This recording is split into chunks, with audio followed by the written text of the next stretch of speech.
सकता है कि हमारे पास जो स्लेट था उसके अंदर ये वाली स्टेटमेंट आ रही है। इसको कर देंगे next. Attitude ad, so it complies with Google ad policy or required an exception. This does not meet the additional guideline. View your violation. क्या violation किए थे हमने? अभी तो हमने कुछ किया ही नहीं है।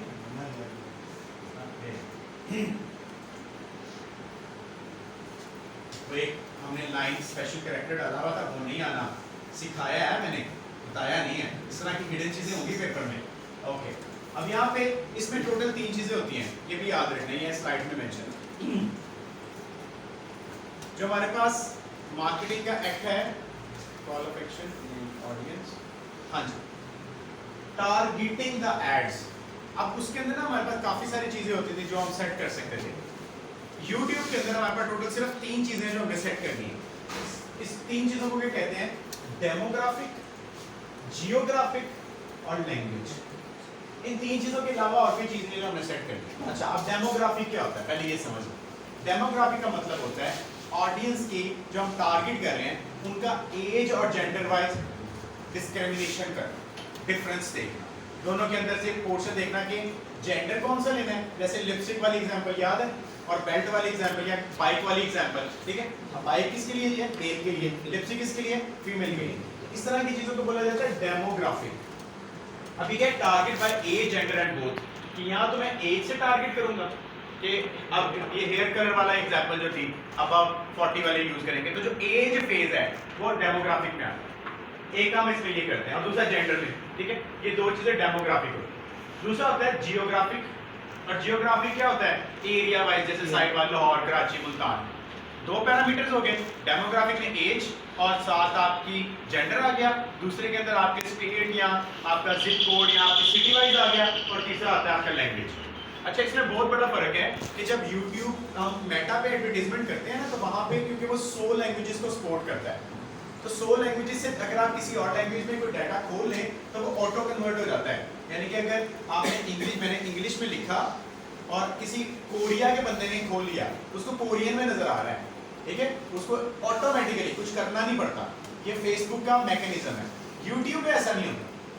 YouTube के ऊपर जब आप किसी और की वीडियो ओपन कर लेते हो, अगर वो अरबिक में लिखी है तो आपके पास टाइटल किस में आ रहा होता है? कभी इंग्लिश कन्वर्ट हुआ है खुद ही? नहीं होता, ठीक है। ये YouTube का फ्लो बता रहा हूँ। अब यहाँ पे लैंग्वेज की जरूरी है कि अगर मैं gulf country, Saudia, Qatar, Kuwait, Oman में काम कर रहा हूँ तो मैं डिस्क्रिप्शन किस में लिखूंगा? अरबिक में लिखूंगा, क्योंकि वहाँ के लोग सर्चिंग क्या करते हैं? अरबिक को सर्च करते हैं, इंग्लिश सर्च नहीं करते। उनके मोबाइल्स के अंदर जो काम होता है वो अरबिक में हो रहा होता है। मैं एक दफ़ा ये रमज़ानुल मुबारक की बात कर रहा हूँ, 27वीं शब की बात बता रहा हूँ, बल्कि मैं उस दिन तकरीबन कोई अल्लाह का शुक्र अल्लाह ने तौफीक दी, तो मैं उम्रा कर रहा था, मैं मुताफ में था, तवाफ कर रहा था 27वीं शब को। तो मुझे एक चीज़ भूल गई, मुझे भूला गया कि जो हम तवाफ कर रहे थे उम्रे का, उसमें हमने दाया कंधा जो सा होता है, दाया कंधा जो होता है वो हमने नंगा करना होता है तवाफ के ड्यूरेशन के अंदर। तो मैं भूल गया कि पहले 3 चक्रों में करना है कि 7 में करना है।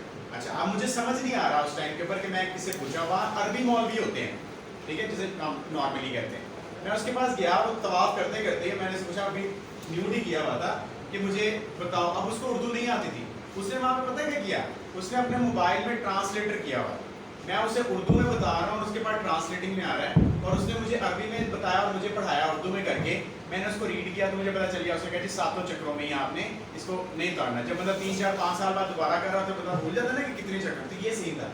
अब ये बताने का पर्पस मुझे वहां से मुझे ये आइडेंटिफाई जरूर हो गया कि इनके मोबाइल की लैंग्वेज अरबिक्स की, अरबियों की कभी इंग्लिश नहीं होती, वो हमेशा अपना मोबाइल अरबी में रखते हैं। और उसके बाद मैंने मल्टीपल यूजर्स के साथ एक कन्वर्सेशन की, बातचीत की, तो मुझे पता चला कि ये अरबी में ही मोबाइल को रखते हैं और सर्चिंग भी अरबी करते हैं, इंग्लिश में नहीं करते। अब अगर YouTube की ट्रैफिक लेनी है या ऐड लगाना है for the Saudia, Gulf, Qatar, Kuwait, Oman, तो आप क्या करोगे? Obviously, the language which will be used in the description and in the links and all other keywords which are involved in that promotion, वो सारे क्या होंगे? Arabic. और आपको तो अरबिक आती नहीं है, तो आपको क्या करना पड़ेगा?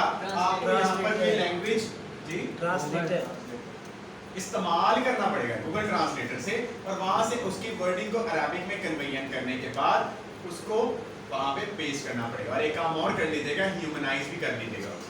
उसका फायदा ये है कि वरना आप जो अरबिक लिखेंगे वो इस किस्म की लिखेंगे, जैसे हम उर्दू बोलते हैं ना कि मैं अभी क्लास में आया हूँ, यहाँ से बाहर जा रहा हूँ और आऊँगा। अब मैं क्या रियल में ऐसे उर्दू बोलता हूँ? नहीं ना। इस तरह हम इंग्लिश गलत बोलते हैं गोरों के साथ, उनको हम कहते हैं I am just coming in the room. भाई इतनी डिटेल में कौन जाता है? जस्ट कमिंग, ठीक है, जस्ट बाय। ये इंग्लिश वालों की बातें हैं, ठीक है।